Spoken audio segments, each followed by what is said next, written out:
Amigos e amigas de Carta Capital, sejam todos muito bem-vindos. Eu sou o Leonardo Miazzo, editor do site da revista Carta Capital. Estamos aqui no finalzinho de 2023, hora de fazer um balanço do que foi esse ano e olhar para 2024, segundo ano do governo Lula, primeiro ano de vigência do arcabouço fiscal e, claro, ano de eleição municipal. Entender em que momento nós estamos na economia, projetar o que deve acontecer no ano que vem, esse é o nosso desafio neste vídeo.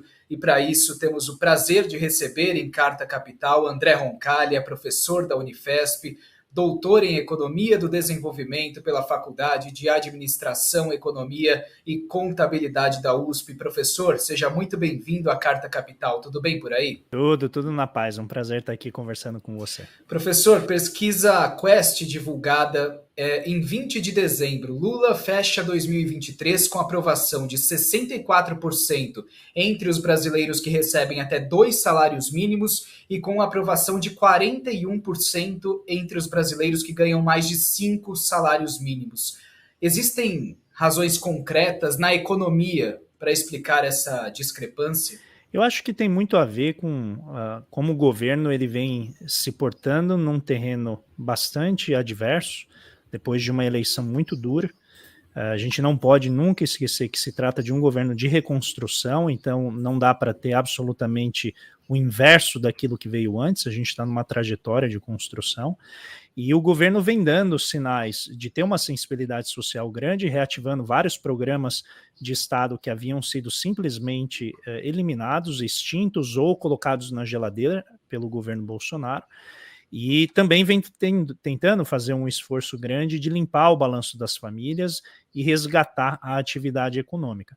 Então, um primeiro ano de arrumar a casa, um primeiro ano em que o governo tentou lidar com muitas batalhas em diferentes frontes, e eu acho que o governo termina esse primeiro ano com uma mistura de grandes expectativas para 2024, ao mesmo tempo que com muitas vitórias acumuladas em 2023, principalmente do ponto de vista institucional.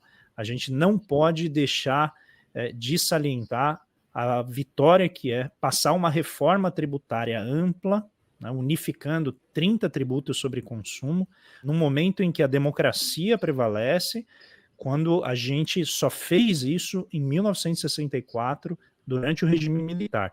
Então é uma conquista muito relevante e a capacidade que o governo teve de convencer o mercado financeiro que não seria o fim do mundo uma gestão de esquerda, eu acho que é algo a ser comemorado. Eu quero falar sobre a reforma tributária especificamente adiante, mas antes, professor, o mercado projeta uma inflação de cerca de 4,5% neste ano, abaixo do teto, um crescimento no PIB de aproximadamente 3%, considerando esse cenário que o senhor comentou há pouco, esse cenário de necessidade de reconstrução institucional. Como o senhor avalia esses números do primeiro ano do governo Lula? Então, conectando com a primeira pergunta, a gente vê a inflação das pessoas de mais baixa renda diminuiu, basicamente porque diminuiu a inflação de alimentos.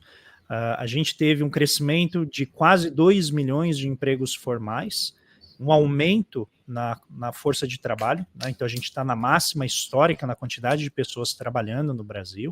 Temos desafios do ponto de vista da qualidade dos empregos, temos desafios do ponto de vista da subocupação, que são pessoas que gostariam de trabalhar mais, mas não estão conseguindo ainda. Então esses desafios estão colocados, tá? Em termos de questão social. Agora, quando a gente olha os números gerais da economia, o Brasil está vivendo um momento que, do ponto de vista da teoria que prevalecia antes no governo, né, uma visão mais ortodoxa, a gente está quase vivendo um paradoxo, porque a economia acelerou com relação ao ano passado, a inflação vem caindo e os juros também estão caindo junto com o desemprego.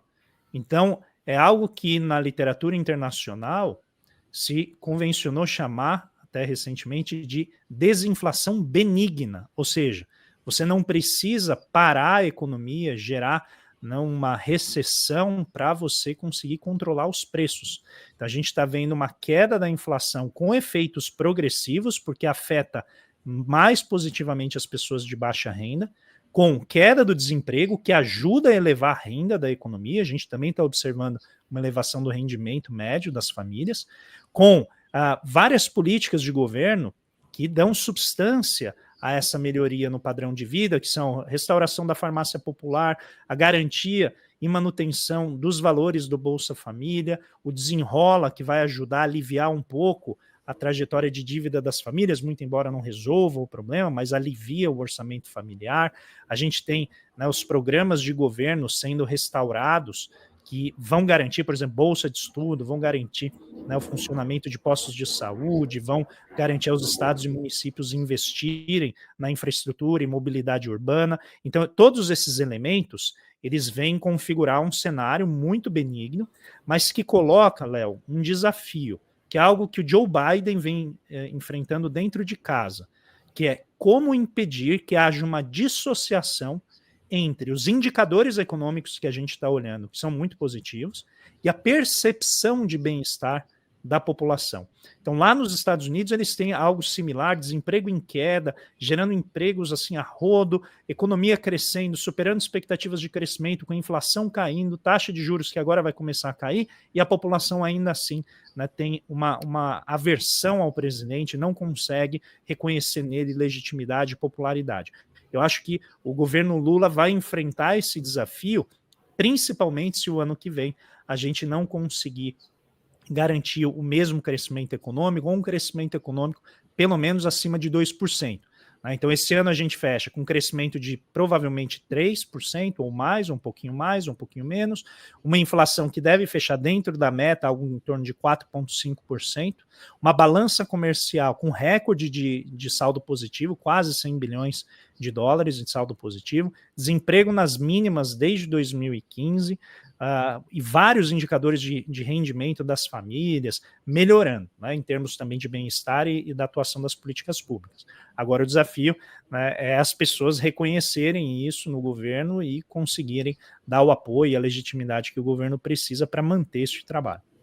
E aí, evidentemente, entramos na seara da política, da disputa política, que tem sido um tema bastante em alta também nessas últimas semanas no governo. O próprio presidente Lula tem tratado disso nos eventos, especialmente nos eventos do PT. Agora, professor, eu gostaria de falar um pouco especificamente sobre o ministro da Fazenda, Fernando Haddad. A relação dele com representantes do chamado mercado ao longo do ano foi menos turbulenta do que muitos imaginavam no início do governo, além desses números que o senhor trouxe. Há bons resultados na Bolsa, uma queda acumulada no dólar de mais de 7% no ano. Haddad venceu no Congresso as principais batalhas que ele escolheu disputar, apesar daquela derrota recente na desoneração da folha de pagamentos. Enfim, qual é a avaliação do senhor sobre o primeiro ano de Fernando Haddad no comando da economia brasileira? Eu acho que o Fernando Haddad conseguiu surpreender o mercado positivamente. Eu converso bastante com as pessoas que trabalham na Faria Lima e a visão dos gestores é de uma grata surpresa, mas eu acho que essa surpresa é porque eles previam um cenário de penhasco fiscal em que o governo sairia gastando de maneira descontrolada e a própria regra fiscal que o governo apresentaria, né, que foi o marco fiscal, ficaria muito abaixo das expectativas, e não foi o que aconteceu. Então, o Fernando Haddad, de certa maneira, o ministro, ele consegue fazer uma negociação bastante intensa com este fronte de aversão ao governo. Né? A Faria Lima é reconhecida por ser avessa às ideias de esquerda.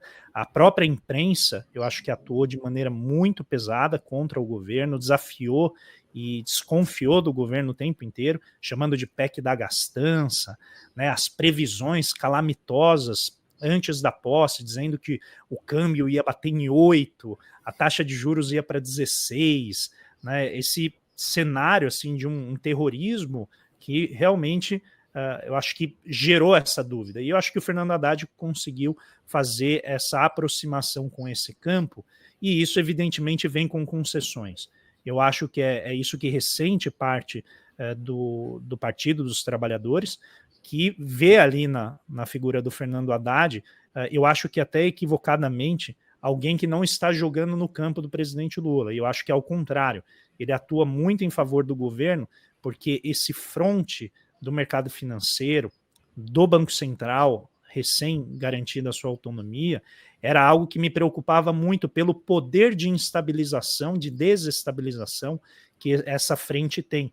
Eu acho que o Haddad foi muito habilidoso em garantir, em conquistar espaço num terreno que eu acho que era muito difícil de conquistar e que tinha muita possibilidade de gerar uma reação desproporcional do lado de lá. E então ele consegue fazer a aprovação do marco fiscal, faz isso com uma trajetória de déficit bastante rigorosa, ou seja, fazer o processo de redução do déficit já em 2024 para zero, foi realmente uma promessa que, na minha visão, era muito dura, uma promessa muito difícil de ser cumprida, mas que o Haddad entendeu a lógica do mercado financeiro. O mercado financeiro quer compromisso. Você não precisa necessariamente cumprir, tanto que o mercado financeiro não cobra do Roberto Campos Neto que atingisse a meta de inflação nos últimos 2 anos, em que ele não conseguiu manter a inflação dentro do limite de tolerância da meta. Então, a questão é como que no discurso o governo se mantém fazendo esforço, tentando controlar o déficit. E aí veio o que eu considero ser talvez a principal conquista do Haddad, que foi efetuar a reforma tributária. Não nos esqueçamos que os ministros que vieram antes dele tentaram fazer a reforma tributária e não conseguiram. E isso só ocorre quando o ministro realmente investe energia do ministério, coloca ali realmente muita gente para trabalhar para que isso seja aprovado, porque a disputa é muito grande, ainda mais numa reforma que tem tantas dimensões. Então, nesse sentido, eu acho que o Haddad consegue angariar credibilidade aqui dentro, lá fora, consegue garantir um cenário de estabilidade para o governo, que tem agora o desafio de ser mantido. Então, a meta fiscal muito dura, ela vai colocar um desafio de ordem política muito grande que a gente viu, né, na aprovação na semana passada da LDO. Professor, então, aproveitando esse gancho da reforma tributária, é de fato algo que o país perseguia há décadas e um chavão que nós temos ouvido nesses últimos meses é que não era a reforma ideal, mas era a reforma possível.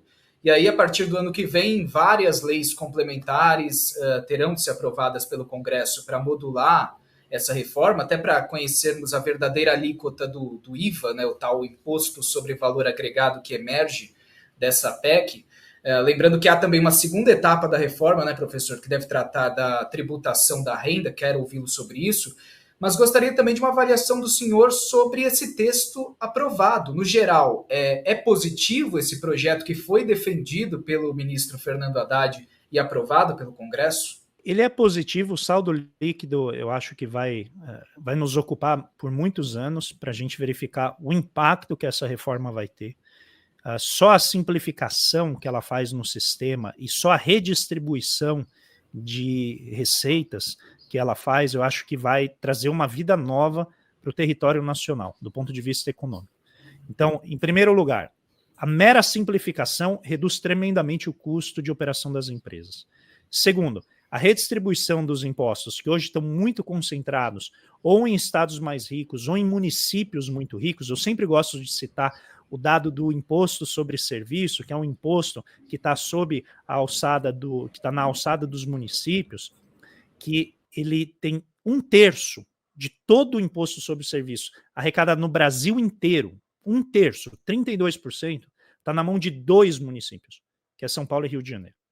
Pensem nisso. Então, 1/3 desse ISS arrecadado no Brasil inteiro está na mão de 2 municípios.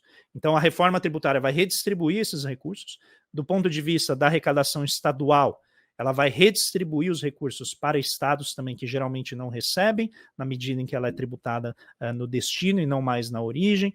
Então, os efeitos tendem a ser um redesenho, né, do federalismo nacional, federalismo fiscal brasileiro.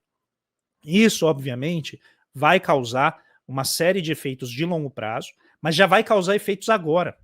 Porque como muitos investimentos só vão maturar e só vão começar a dar retorno daqui 5 a 10 anos, então as próprias empresas já estão começando a se reestruturar. Elas já estão começando a rever a maneira como elas operam para se encaixar nesse novo cenário de uma tributação mais racional. Agora, é evidente que nenhuma reforma em política ela é ideal. Ideal fica para o mundo das ideias. Então, na política tem a expressão dos interesses, existem os conflitos distributivos e existem as expressões de poder. E o poder significa o quê? Não me importa a razão, eu vou defender o meu interesse. A minha razão é a razão que importa. Então, quando o Congresso faz uma reforma com essa amplitude, é inevitável que vários grupos de interesse que são muito bem representados ali no Congresso, têm força, que eles consigam se impor. Isso apareceu nas diferentes alíquotas que essa reforma vai colocar. Antes a ideia era ser uma só, mas obviamente você tem regimes especiais que vão gerar alguns benefícios. Então eu chamo a atenção para o desconto de 60% em uma das alíquotas, né, que gera uma série de benefícios para redes, como para cadeias produtivas como agronegócio, na área de comunicação, que até algumas delas fazem sentido, como, por exemplo, a produção de alimentos para a cesta básica. Agora, tem outras que acabaram acontecendo, que é o desconto ali de 30%, para categorias de profissionais liberais, advogados, que, na minha visão, não fazem sentido, né, eles pagarem menos do que outras categorias, mas foi um pouco o preço ali para você aprovar. E a discussão sobre a alíquota, né, o imposto seletivo, que cumpriria esse papel de penalizar atividades nocivas, né, chamada do imposto do pecado, né, a alíquota do pecado, porque ela busca, por exemplo, inibir o consumo de álcool, o consumo de cigarros, né, tabagismo e tal, e isso já estava previsto. E a gente teve também alguns detalhezinhos que poderiam não ter se mantido, como a manutenção do IPI, que principalmente para a Zona Franca de Manaus. Eu acho que aqui a gente teve uma expressão um pouquinho desorganizada dos interesses, mas é aquilo que foi necessário para fazer essa aprovação. Mas esse é só o primeiro passo, como você lembrou bem, porque a próxima etapa é justamente avançar na reforma dos tributos sobre a renda e patrimônio, porque é aqui que reside grande parte da nossa regressividade. É a gente não conseguir tributar adequadamente a renda tanto de corporações quanto de pessoa física, e é onde a desigualdade tributária e injustiça tributária se concentra.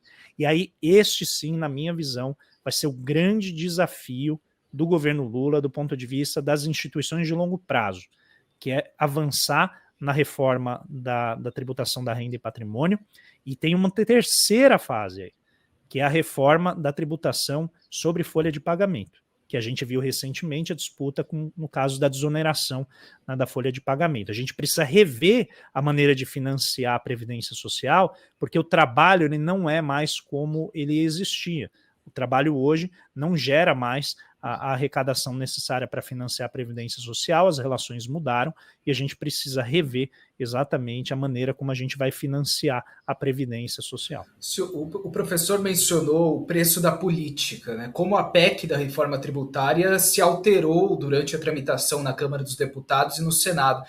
E também não deixa de chamar atenção, professor, como o Congresso continua avançando sobre uma parcela muito significativa do orçamento. Para 2024, vão ser quase 50 bilhões de reais em emendas que o governo federal terá de pagar. Tem uma série de regras de calendário que reduzem muito a margem de manobra do Planalto na liberação desses recursos. Esse é um modelo sustentável, professor? Como o senhor vê esse cenário? Olha, ele tem que ser sustentável, porque se ele não for, a gente vai ter um problema grave do ponto de vista da governabilidade. Eu acho que tem até mais coisas do que isso. Então vamos, primeiro, o Congresso avança sobre o orçamento, eu venho chamando isso de parlamentarismo orçamentário. Historicamente, quem aprova mesmo o orçamento é o parlamento. Agora, o que a gente está vendo aqui não é isso, porque em geral o executivo ele apresenta a proposta e o parlamento autoriza essa proposta. O que a gente está vendo é o parlamento assumir parte da formulação desses gastos, que caberia ao executivo fazer. Quando isso acontece, a fronteira entre os poderes ela fica um pouquinho esfumaçada, fica difícil da gente ver. E eu acho que é exatamente isso que o Congresso está buscando, não apenas a autonomia financeira, como eles colocam, mas de certa maneira garantir um feudo fiscal. Por que eu chamo com esses termos fortes? Porque a aprovação da LDO não trouxe apenas um aumento das emendas, porque as emendas impositivas e obrigatórias, elas subiram de 30 para 37 bilhões, e aí existe um chorinho aí de 12 bilhões que podem ou não ser executadas até o fim do ano, ou de como o governo entender que é viável. O problema desses 37 bilhões é que eles são acompanhados da autonomia da programação financeira, ou seja, o Congresso também estabeleceu que esses gastos devem obrigatoriamente ocorrer até julho do ano que vem, exatamente por conta das eleições municipais no segundo semestre.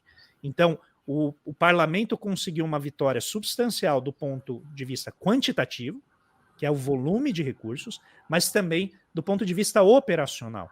E isso eu acho que é muito perigoso para qualquer governo que se coloque na posição do Poder Executivo, porque ele perde graus de liberdade imensos na hora de fazer a gestão das finanças. Então, o Congresso essencialmente empurra o contingenciamento e o ajuste fiscal para as áreas que são de interesse do Poder Executivo, do governo, e reserva para eles a garantia de 37 bilhões que vão ser gastos para garantir, né, uma competitividade eleitoral para seus partidos. E isso, obviamente, vamos dizer, adensa, né, o enredo aqui dessa discussão, porque historicamente o governo, o Poder Executivo, tinha um poder monumental, né, ele garantia a possibilidade de influenciar as eleições municipais, exatamente porque o orçamento e a programação financeira estavam sob o seu comando. O que a gente viu agora é um avanço sobre também esse cronograma, e isso é evidente, tende a colocar uma série de dificuldades para o governo no ano que vem, inclusive ameaças, né, de avanços em pedidos de impeachment, em acusações e denúncias de crime fiscal, que a gente já viu acontecer durante o governo Dilma e levou ao golpe de 2016. Tem um elemento adicional que eu acho que está sendo utilizado pela extrema-direita como uma grande vitória, que está muito mais do plano cosmético, assim, né, no plano da simbologia, que foi a aprovação de uma pauta de costumes dentro da LDO. Ou seja, eles conseguiram colocar a proibição de gastos que o governo nem faria, né, como financiar abortos que não estejam dentro dos limites da lei, ou seja, por definição, o governo não poderia financiar procedimentos de aborto que não estivessem dentro do limite da lei, mas foi feito isso como primeiro, uma ilustração de poder de mobilização, porque foi uma votação maciça em favor da emenda do filho, né, de um dos filhos do ex-presidente inelegível, e a gente teve também, ao mesmo tempo, uma sinalização de que a pauta de costumes ela segue dominando e sequestrando absolutamente todas as dimensões de disputa. Né? E eu acho que isso é algo que o governo deve prestar atenção, não pela coisa em si, não pelo avanço da emenda em si, porque eu acho que ela é irrelevante, mas no que ela simboliza em termos de disputa política. Perfeito. Professor, nós vamos encerrar a entrevista com uma pergunta sobre o cenário internacional, porque nós viramos 2023 para 2024 num contexto ainda muito incerto, com guerra em Gaza, guerra na Ucrânia, parceiros importantes do Brasil também com um grande ponto de interrogação, caso da Argentina, com o governo de ultradireita, os Estados Unidos, que o senhor já mencionou, que entram num ano eleitoral com Donald Trump, apesar de tudo, ainda muito competitivo. O que o tabuleiro internacional apresenta de desafios para a economia brasileira no ano que vem? Eu acho que o cenário externo para o ano que vem está se desenhando muito positivo, muito benigno. Então, é até bem possível que seja essa a nossa salvação o ano que vem. Ou seja, uma retomada da economia chinesa, acompanhada pela economia norte-americana, um cenário externo positivo para as nossas exportações, a despeito da estagnação europeia, que já vai ficando com contornos bem fortes. E se o Banco Central americano, de fato, começar a reduzir a taxa de juros em março, como ele prevê, todos esses indicadores que a gente viu de PIB, taxa de câmbio, bolsa de valores, eles tendem a romper máximas históricas e atingir novos picos. Né?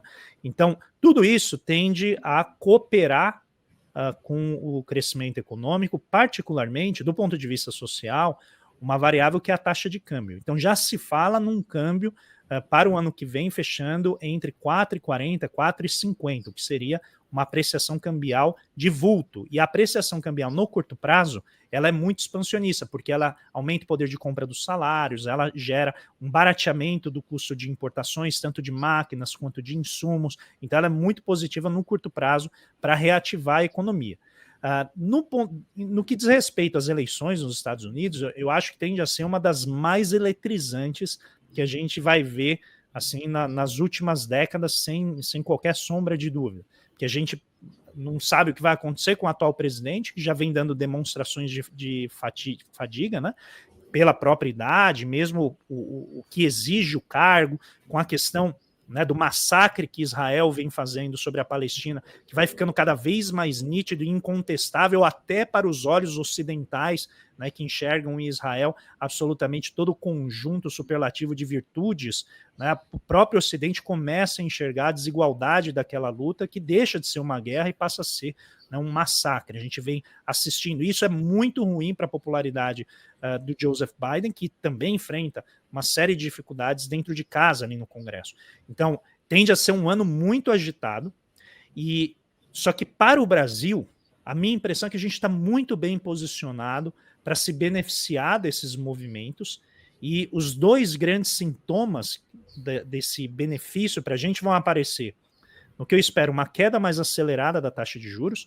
Então, até poucos meses, o mercado estava prevendo uma taxa Selic no final do ano, algo em torno de 9,75%. Já estão falando em 9%. Ou seja, muito possivelmente a gente vai acelerar a queda da Selic no ano que vem, e a taxa de câmbio, que tende a gerar, né, aliviar muitas tensões internas, ainda que os seus efeitos de longo prazo sejam, né, bastante questionáveis, bastante incertos sobre a estrutura produtiva do Brasil, sobre a capacidade de gerar bons empregos na indústria ou em setores de serviços sofisticados. Mas eu vejo assim, então é muito possível, tá? Eu vou deixar aqui cravado, não um número, mas certamente uma possibilidade grande de a gente ter surpresas em termos de crescimento, em termos de indicadores econômicos no ano que vem também. Como disse o presidente Lula, dá muito trabalho ter tanta sorte, né? Então vamos ver se ele consegue, e nós conseguimos como país, reeditar esta sorte que aconteceu esse ano. Não acho que vai ser igual, acho que vai desacelerar por conta da discussão da questão fiscal, que tende a gerar alguma contração no gasto público. Isso eu acho que é absolutamente incontornável, mas eu acho que tem outras forças que podem vir a amenizar o resultado final e gerar uma surpresa positiva. Que assim seja. André Roncalha, professor da Unifesp, doutor em Economia do Desenvolvimento pela Faculdade de Administração, Economia e Contabilidade da USP. Muito obrigado por aceitar o convite de Carta Capital, dividir com os nossos internautas essas reflexões, e até a próxima, professor. Prazer é todo meu, Léo. Um grande abraço. Se você gostou deste vídeo, claro, não se esqueça de deixar o seu like, de se inscrever no canal de Carta Capital aqui no YouTube e de acessar sempre o www.cartacapital.com.br. Um grande abraço a todos e até a próxima.